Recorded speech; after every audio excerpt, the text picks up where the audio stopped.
नमस्कार प्यारे दोस्तों, कैसे हो सभी? बढ़िया हो सारे? हाँ जी सर, हो गया लाइव। हाँ कोई नहीं कोई नहीं कोई नहीं। आवाज बढ़िया आ रही है भाई? कोई दिक्कत हो किसी को बता दो, कमेंट कर दो एक बार सारे। जो जो भी प्रेजेंट है, जो भी वीडियो को देख रहा है, एक बार सभी कमेंट कर दो। आपका इतना तो फर्ज बनता ही है कि आप वीडियो को शेयर करें, लाइक करें, ठीक है? यह तो आपका बनता ही है।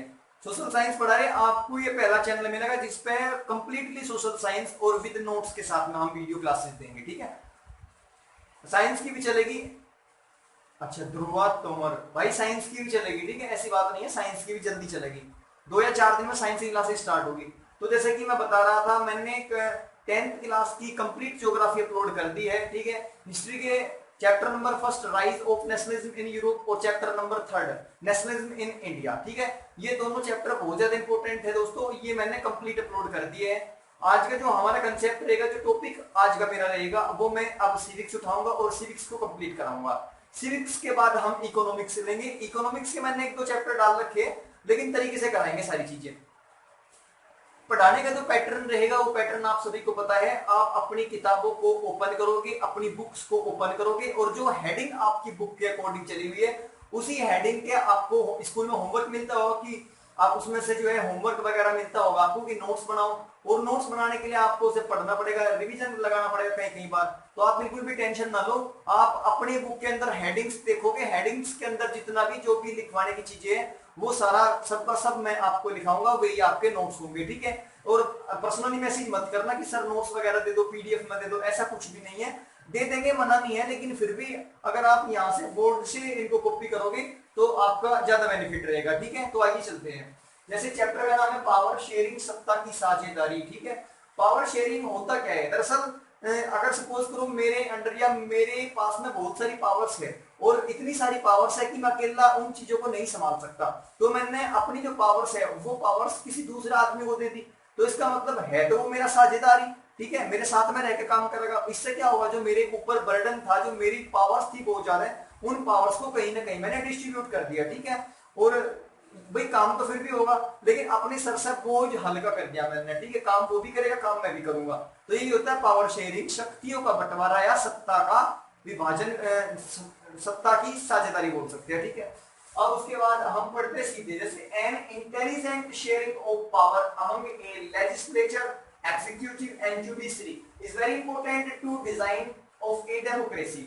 अगर कोई भी देश या कोई भी देश डेमोक्रेटिव है, और डेमोक्रेसी के अंदर 3 चीजें इंडिपेंडेंट होती है, आप सभी को पता है। अगर आपने पॉलिटी स्पेशल मेरे बैच के अंदर आप पढ़ोगे, पॉलिटी में पढ़ाऊंगा आपको, ह्यूमैनिटीज वाले बच्चे वो ज्यादा बेस्ट जानते हैं पॉलिटी के बारे में, लेकिन फिर भी आपका तो कहीं ना कहीं 10th क्लास है, ठीक है? मैं बता रहा हूं आपको, अगर कोई भी कंट्री है, कोई भी कंट्री अपने आप में इंडिपेंडेंट कंट्री है, तो इंडिपेंडेंट कंट्री के साथ में उसके 3 सिस्टम बिल्कुल इंडिपेंडेंट रहेंगे, और वो ही डिसाइड करेंगे कि जो कंट्री है, जो देश है, वो डेमोक्रेटिव है या नहीं है, ठीक है?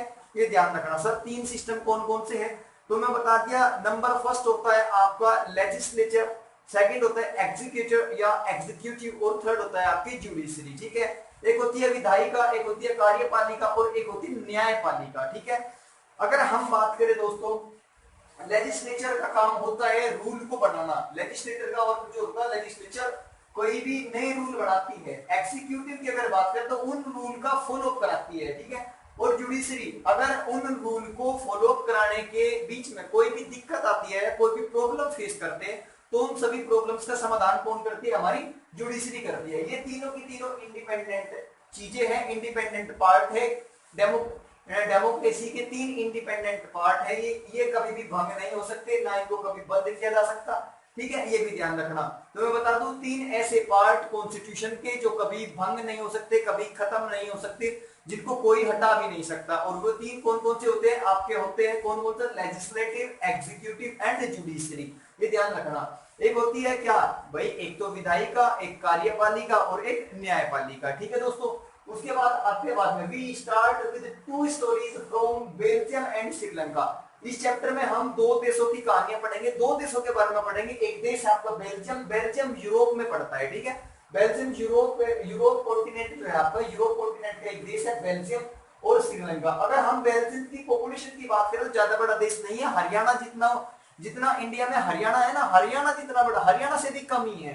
हरियाणा की 1 करोड़ पॉपुलेशन मानी जाती है, 1 करोड़ पॉपुलेशन से भी कम पॉपुलेशन है बेल्जियम की, ठीक है। उसके बाद श्रीलंका, श्रीलंका आप सब जानते हो इंडिया के साउथ में लगता है श्रीलंका, बे ऑफ बंगाल में है श्रीलंका, और श्रीलंका भारत से अटैच होता है, बहुत सारी चीजें, पंबन ब्रिज है, रामेश्वरम ब्रिज है, ठीक है, मन्नार की खाड़ी है, गल्फ ऑफ मन्नार है, ठीक, बहुत सारे हैं जिनसे अटैचमेंट होता है इंडिया और श्रीलंका का। श्रीलंका के बारे में थोड़ा सा और बता दूं, श्रीलंका की पॉपुलेशन 2 करोड़ के लगभग मानी जाती है, हरियाणा के लगभग बराबर है श्रीलंका भी। भाई बेल्जियम तो हरियाणा से भी छोटा है और श्रीलंका हरियाणा के बराबर माना जाता है, ठीक है। बेल्जियम की जो पॉपुलेशन है वो 1 करोड़ से कम है और श्रीलंका की जो पॉपुलेशन है वो 2 करोड़ के लगभग है, ये भी ध्यान रखना। उसके बाद श्रीलंका के बारे में मैं बता दूं थोड़ी सी बातें, अपना पड़ोसी देश है उसके बारे में पता होनी चाहिए। श्रीलंका की अगर हम बात करें तो श्रीलंका में पड़ता है एलिफेंटा पास, एलिफेंटा दर्रा, ठीक है, एलिफेंटा दर्रा, दर्रा बोलते हैं 2 ऐसी पहाड़ियां, ऊंची ऊंची पहाड़ियां, ऊंची ऊंची पहाड़ियों के बीच से होने वाला रास्ता जिसके माध्यम से हम एक पहाड़ी से दूसरी पहाड़ी पर चले जाए उसको हम दर्रा या पास बोलते हैं, ठीक है। जो ग्रुप वाले सर से पूछना, अगर ज्यादा डीपली पूछना हो कि सर पास क्या होता है, व्हाट इज पास, ठीक, तो श्रीलंका में पड़ता है एलिफेंटा दर्रा। श्रीलंका की सबसे लंबी और सबसे पवित्र रिवर जो है, नदी है, जिसका नाम है महावेली गंगा। भारत की तो गंगा है और श्रीलंका की है महावेली गंगा, ठीक है, ये ध्यान रखना। श्रीलंका की जो नेशनल लैंग्वेज है वो सिन्हाला है और सिन्हाला लैंग्वेज को 1956 में जो है वहां की नेशनल लैंग्वेज बनाया गया था, ठीक है। और श्रीलंका आजाद कब हुआ था, तो 1948 में आजाद हुआ था, 1947 में भारत आजाद हुआ था और 1948 में श्रीलंका आजाद हुआ था दोस्तों, ठीक है। अब श्रीलंका के अंदर की बात और बेल्जियम के अंदर की बात करेंगे। मैंने बताया कि आज हम इन 2 देशों के बारे में पढ़ेंगे, बेल्जियम जो जिसकी पॉपुलेशन 1 करोड़ से भी कम है और दूसरा है आपका श्रीलंका जिसकी पॉपुलेशन 2 करोड़ के लगभग है, ठीक है। ये हरियाणा से छोटा है और ये हरियाणा के बराबर का है। उसके बाद both these stories are about 2 democracies handle demands for power sharing. उसके बाद आपके बुक के अंदर आपकी हेडिंग है, जो हेडिंग है आपकी बेल्जियम एंड श्रीलंका। बेल्जियम और श्रीलंका के बारे में इसमें पढ़ने को हमें जो मैंने यहाँ पे नोट शॉर्ट आउट किए हैं बहुत ज्यादा इंपोर्टेंट है। और क्वेश्चन अब की बार बोर्ड में जो 2020 के एग्जाम हुए थे भाई, बोर्ड में क्वेश्चन आया था what is the main difference Belgium and Sri Lankan population, ठीक है, उनके बीच में क्या अंतर था और कैसे वहां पे क्या क्या सिस्टम था, वो सारी चीजें बतानी है। लगभग 9 से 10 टॉपिक मैंने यहाँ लिखे हुए हैं, 9 से 10 फैक्ट, इनके बारे में आप ज्यादा कहानी नहीं लिखनी, कॉपी भरने से भी कुछ नहीं होता, कॉपी थोड़ा लिखो, कम लिखो, सटीक लिखो, ठीक है, ये ध्यान रखना। उसके बाद आता है Belgium is small country in Europe. Belgium जो है यूरोप की एक बहुत ही छोटी सी कंट्री है, बहुत छोटा देश है। इट हैज बॉर्डर विद, इसकी जो सीमाएं है, बेल्जियम की बॉर्डर नीदरलैंड के साथ लगती है और फ्रांस के साथ लगती है और जर्मनी के साथ लगती है। नीदरलैंड के साथ लगेगी, फ्रांस के साथ लगेगी और जर्मनी के साथ लगेगी, हैम्बर्सबर्ग के साथ में भी लगती है, ठीक है, वो सॉरी हैम्बर्सबर्ग, लक्समबर्ग, ठीक है, लक्समबर्ग के साथ में लगेगी। उसके बाद 59% in the Flemish region speaks Dutch. Europe के अंदर है दोस्तों, बेल्जियम के अंदर एक एरिया है जिसका नाम है फ्लेमिश रीजन, फ्लेमिश एरिया है। फ्लेमिश एरिया के अंदर जो लोग रहते हैं, फ्लेमिश एरिया के अंदर जो लोग रहते हैं जिनकी परसेंटेज है 59%, तो 59% पॉपुलेशन कहां पे रहती है, फ्लेमिश रीजन, जो वहां पे पड़ता है, ये बेल्जियम में पड़ता है फ्लेमिश रीजन। और यहाँ की जो 59% पॉपुलेशन है उसकी जो भाषा है वो डच बोलते हैं ये लोग। कौन सी भाषा यूज करते हैं, डच। तो फ्लेमिश एरिया में 59%, 59% जो पॉपुलेशन है वो डच भाषा का यूज करती है। उसके बाद नेक्स्ट अनदर 40% जो बाकी के बचे 40% जो बचे पीपल लाइव इन, ठीक है, वलेनिया रीजन। तो वलेनिया रीजन है, वलेनिया रीजन में रहते हैं जिनकी जो पॉपुलेशन है वो 40% है। 59% तो फ्लेमिश एरिया में रहेगी, फ्लेमिश रीजन में, और 40% वेलेनिया रीजन में रहते हैं एंड स्पीक फ्रेंच, जो कि फ्रेंच बोलते हैं या फिर फ्रेंच बोलते हैं, ठीक है। अब ये मत माने कि सर फ्रांस में रहने वाला आदमी फ्रेंच बोल लगी, ठीक है, यहाँ पे फ्रांस की बात नहीं, यहाँ पे ध्यान रखो, इसे बताया कि 59% पॉपुलेशन थी फ्लेमिश एरिया की, फ्लेमिश रीजन की, फ्लेमिश क्षेत्र की, जो कि डच भाषा बोलते थे। उसके बाद अनदर 40% पॉपुलेशन थी वलोनिया रीजन की, वलोनिया रीजन की, जो कि फ्रेंच भाषा बोलते थे, ठीक है, या फ्रेंच भाषाई लोग थे। उसके बाद remaining 1% of the Belgian speaks Germany. और उसके बाद जो 1% बची, 1% बचने वाले जो लोग थे, ठीक है, बेल्जियंस, जो बेल्जियन स्पीक, जो कि जर्मनी बोलते थे। क्या बोलते थे मेरे भाई, जर्मनी बोलते थे।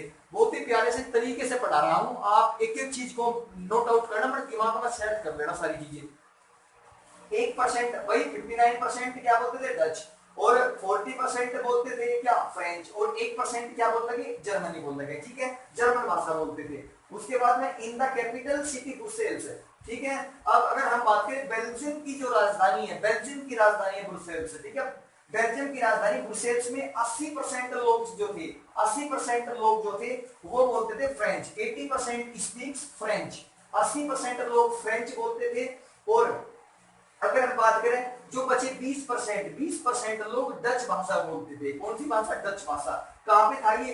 तो जो बेल्जियम की राजधानी है ब्रुसेल्स, ब्रुसेल्स के अंदर 80% लोग जो थे वो बोलते थे फ्रेंच भाषा, और जो 20% थे जो कि बोलते थे डच भाषा, ठीक है, 20% डच और 80% फ्रेंच लैंग्वेज। उसके बाद था माइनॉरिटी, एक देखो दो वर्ड होते हैं आपके, एक तो माइनॉरिटी और एक मेजोरिटी, ठीक है। मेजोरिटी होते हैं ज्यादा संख्या वाले लोग, जैसे इंडिया में हिंदू ज्यादा है तो हिंदू क्या पे हिंदू मेजोरिटी में है, ज्यादा है, बहुसंख्यकवाद है। और जैसे अगर हम बात करें इंडिया में जो क्रिश्चियंस है, क्रिश्चियन नाम मात्र के बहुत ही कम क्रिश्चियन है इंडिया में, तो क्रिश्चियन हो गए माइनॉरिटी, ठीक है, ये भी ध्यान रखना, ठीक है। अल्पसंख्यक है, दो वर्ड होते हैं हिंदी में भी, अल्पसंख्यक बहुसंख्यक। बहु का मतलब ज्यादा है और अल्प का मतलब कम, ठीक है, ये ध्यान रखना। और माइनॉरिटी का मतलब कम और मेजोरिटी का मतलब अधिक। जैसे पता है ना बीजेपी जो पार्टी है, बीजेपी की गवर्नमेंट अभी इंडिया में मेजोरिटी में है, ठीक है, मेजोरिटी में, ये भी ध्यान रखना। तो आपकी समझ में आ चुका होगा माइनॉरिटी और मेजोरिटी में क्या गैप है, क्या डिफरेंस है, ठीक है। अगर मैं बताऊं आपको what is the main difference between majority and minority, ठीक है, तो ये अच्छे समझ लेना। जो जिंदगी एक ऐसा धर्म या एक ऐसे रीजन जिसकी पॉपुलेशन ज्यादा हो वो मेजोरिटी में होगा, और जिसकी पॉपुलेशन कम होगी, किसी भी समुदाय, किसी भी कास्ट, उन वे माइनॉरिटी में होंगे, ठीक है। अब उसके बाद आता है दोस्तों यहाँ पर रिलेटिव रिच एंड पावरफुल। यहाँ पर एक माइनॉरिटी फ्रेंच है, जो फ्रेंच भाषा वाले लोग थे, जो फ्रेंच बोलते थे, उनकी वे माइनॉरिटी में तो थे कम, फ्रेंच भाषा बोलने वाले लोगों की संख्या, फ्रेंच भाषा बोलने वालों की पॉपुलेशन तो कम थी, लेकिन उनके पास पैसा बहुत ज्यादा था जिसका उन्हें घमंड था, ठीक है, और उसी पैसे के बल पर वो गलत गलत काम करते थे, समझ रहे, अपनी अपनी मतलब अपने अहंकार में थे, अपने रूल फॉलो करवाते थे, अपना ऑर्डर मनवाते थे, ठीक है, सारी चीजें अपने पर डिपेंड थी उनका। तो उनका मतलब माइनॉरिटी में थी लेकिन पैसा था उनके पास। उसके बाद है this was resented by the Dutch speaking community who got the benefit of the economic development and education much later, ठीक है। उसके बाद आता है the tension between two communities was acute in Brussels. उसके बाद होता है आपका like other Nations in the south Asia region Sri Lanka has a diverse population, ठीक है। अब ये तो था इतना जो यहाँ तक था वो था दोस्तों इसका, मैंने आपको बताया बेल्जियम के बारे में, ठीक है। और बेल्जियम में मैंने बताया आपको जो दो तीन चीज मेन है, ये ध्यान रखना भाई, फ्रेंच भाषा वाले जो लोग थे यहाँ पे लिखा हुआ है, ठीक है, जो माइनॉरिटी थी, माइनॉरिटी फ्रेंच भाषा बोलने वालों की थी, और फ्रेंच भाषा जो बोलने वाले लोग थे, ठीक है, उनके पास पैसा ज्यादा था, उनकी संख्या कम थी, ये भी ध्यान रखना, ठीक है। अब उसके बाद आता है श्रीलंका के बारे में पढ़ दो थोड़ा, तो द सिन्हाला स्पीक्स, यहाँ पे लाइक अदर नेशंस, और देशों की तरह इन साउथ एशिया रीजन, दक्षिण एशिया के कुछ क्षेत्र, Sri Lanka has a diverse population, जो कि श्रीलंका को माना जाता है, श्रीलंका में एक डाइवर्स पॉपुलेशन भी है, ठीक है। उसके बाद सिन्हिला स्पीक्स आर, जो सिन्हिला लैंग्वेज है, श्रीलंका की राष्ट्रीय भाषा है सिन्हिला, ठीक है, सिन्हिला लैंग्वेज, सिनाला बोलेंगे इसको हम, ठीक है। तो सिनाला लैंग्वेज बोलने वाले 74% है, 74% सिनाला बोलते हैं। एंड या हम बोलते हैं श्रीलंका के अंदर जो सिन्हिली भाषा बोलने वाले लोग हैं वो 74% है, एंड तमिल स्पीक्स, और तमिल भाषा को बोलने वाले लोग हैं 18%, ठीक है। कितने परसेंट है? 18%। तो भाई तमिल सिन्हिला लैंग्वेज 74% बोलते हैं, बाकी 18% कौन बोलते हैं? तमिल्स बोलते हैं, ठीक है। उसके बाद among Tamils there are two groups, जो श्रीलंका के अंदर दो तरह के तमिल्स थे, श्रीलंका के अंदर दो तरह के तमिल्स थे, एक कौन कौन से? Tamil native of the country are called Sri Lankan Tamils, जो पहले से ही श्रीलंका के अंदर थे, ठीक है, उनको बोलते हैं हम Sri Lankan Tamils. The rest whose forefathers came from India as a population worker during the colonial period is called Indian Tamils। और कुछ ऐसे तमिल्स थे जिनके दादा परदादा भारत से गए हुए थे एग्रीकल्चर में अपना काम करने के लिए, या कुछ ऐसे तमिल्स थे जो पहले तो इंडियंस थे लेकिन उनकी काफी 3-4 जनरेशन जो थी वो श्रीलंका के अंदर ही हुई, ठीक है, पैदा हुई, जिसका जिनको बाद में इंडियन तमिल्स की संज्ञा दी गई। तो ध्यान रखना, जो श्रीलंकन तमिल्स थे उनका जो मूल निवास था वो पहले से ही श्रीलंका का था, और इंडियन तमिल्स वे थे जिनके दादा और परदादा लोग जो थे वो इंडिया से बिलोंग करते थे, ठीक है। और श्रीलंका ये कहां पे थे मैं बता दूं आपको, जो इंडियन तमिल्स थे ये श्रीलंका के नॉर्थ एंड ईस्ट में थे, ये भी ध्यान रखना, नॉर्थ एंड ईस्ट पार्ट में ही मिलते हैं। उसके बाद आता है मेजोरिटीज इन श्रीलंका। श्रीलंका के अंदर मेजोरिटीज बहुसंख्यवाद, ठीक है, श्रीलंका के अंदर बहुसंख्यवाद, बहुसंख्यवाद दो तरह से होता है। एक तो अगर कोई कास्ट किसी ज्यादा पॉपुलेशन में है, ज्यादा परसेंटेज है उस पॉपुलेशन की, तो वो भी मेजोरिटी में होगा। अगर किसी भाषा को बोलने वाले लोग ज्यादा है उस देश में, तो वो भी मेजोरिटी में ही होगा, ये ध्यान रखना। तो मेजोरिटीज में इन श्रीलंका, श्रीलंका के अंदर बहुसंख्यकवाद, ठीक है। तो इसके पॉइंट पढ़ेंगे हम। Sri Lankan emerged as an independent country in 1948। Sri Lanka देश आजाद हुआ था 1948 में, ठीक है, 1948 में। उसके बाद the leaders of Sri Lanka, the leaders of Sinhala community south, जो श्रीलंका के अंदर सिन्हाला कम्युनिटी थी, सिन्हाला कम्युनिटी का मतलब होता है सिन्हेली लैंग्वेज बोलने वाले लोग, ठीक है। तो Sinhala community sought to secure dominance over the government by virtue of their majority, ठीक है। अब उसके बाद आता है इन 1956 है 1956, इन 1956 में एन एक्ट वाज पास्ड, एक कानून पारित किया गया, the recognise Sinhala as the only official language thus disregarding Tamils, ठीक है। 1956 में एक कानून बनाकर, एक कानून के तहत सिन्हेली लैंग्वेज को, सिन्हाला या सिन्हाला लैंग्वेज को श्रीलंका की नेशनल लैंग्वेज का दर्जा प्रदान कर दिया गया। श्रीलंका की नेशनल लैंग्वेज, राष्ट्रीय भाषा सिन्हाला बना दी गई, ठीक है। और ये मैं बता दूं डिसरिगार्डिंग तमिल्स, तमिल्स के बिना पूछे, ठीक है भाई। 18% तो थे तमिल्स भी वहां पे जो तमिल बोलते थे, उनकी ना तो उन्होंने परमिशन दी ना उनकी परमिशन ली गई, और जो सिन्हेली लोग थे उन्होंने अपने वाली भाषा को ही नेशनल लैंग्वेज बना दिया। अब उन्होंने क्या किया, जब नेशनल लैंग्वेज बना दिया मेरे भाई, तो उसमें दिक्कत कहां पे आई, दिक्कत ये आई कि जितनी भी जो गवर्नमेंट स्कीम्स थी, गवर्नमेंट प्लानिंग थी, वो सारी उन लोगों को मिलने लगी जिनकी मेजोरिटी थी, और मेजोरिटी सिन्हेली लैंग्वेज वालों की थी। तो सारी की सारी सरकारी नौकरी सिन्हेली वालों को मिलने लगी, सारी सरकारी सुविधाएं सिन्हेली वालों को मिलने लगी, ठीक है। राजनीतिक जो पार्टियां होती है, पार्टियों में जो आरक्षण है, जो आरक्षण है वो आरक्षण भी किसको मिलने लगा, रिजर्वेशन, वो भी सिन्हेली लैंग्वेज को मिलने लगा। शिक्षा का जो अच्छा जो भी मतलब शिक्षा के क्षेत्र में जो भी आरक्षण पद्धति थी, जो भी रिजर्वेशन सिस्टम था वहां पे, वो भी सारा सिन्हेली लैंग्वेज को मिलने लगा। तो जब सिन्हेली लैंग्वेज को सारी चीजें मिलने लगी, और कौन छोड़ दिए गए, वे लोग जो 18% तमिल्स थे, तमिल भाषा बोलते थे, उनको छोड़ दिया गया, ठीक है। तो भाई तमिल्स को गुस्सा हो गए, जब तमिल्स गुस्सा हुए तो तमिल्स ने अपने बहुत सारे ग्रुप बनाए जिनका जिक्र आगे करते हैं, ठीक है। ए न्यू कॉन्स्टिट्यूशन, ठीक है, stipulated that the state shall protect and faster Buddhism, ठीक है, ये ध्यान रखना। तो ए न्यू कॉन्स्टिट्यूशन, एक नया संविधान बनाया गया। अब उसके बाद all these coming one after the other gradually increase the feelings of alternation among the Sri Lankan Tamils। उसके बाद आता है आपका as a result the nation between the Sinhala and Tamil communities strained over time, the Sri Lankan Tamils launched parties and struggles, ठीक है भाई। वहां पे क्या हुआ था, जो बुद्धिज्म थे, बुद्धिज्म भी तो थे ना श्रीलंका के अंदर, बुद्धिज्म भी थे, जो बुद्ध लोग थे, जो 1% में माने जाते हैं, ठीक है, ये ध्यान रखना। वे भी 1% में वो भी आ गए, और वे 18% जो थे वो भी उसमें थे। तो एक संविधान मतलब बाद में जो तमिल्स लोग थे, चाहे वो श्रीलंकन तमिल्स हो चाहे वो इंडियन तमिल्स हो, उन्होंने मिलकर राजनीति अपनी अलग पार्टियां बनाई, ठीक है। उन्हीं पार्टियों के अकॉर्डिंग वहां पे चुनाव प्रक्रिया चलने लगी, ठीक है, इलेक्शंस वगैरह होने लगे। उसके बाद but their demands for more autonomy to provinces populated by the Tamils was repeatedly denied. The distrust between the two communities turned into widespread conflict. It soon turned into civil war. Civil war का मतलब होता है गृह युद्ध, ठीक है। The civil war caused a tribal setback to the social, cultural and economic life of the country।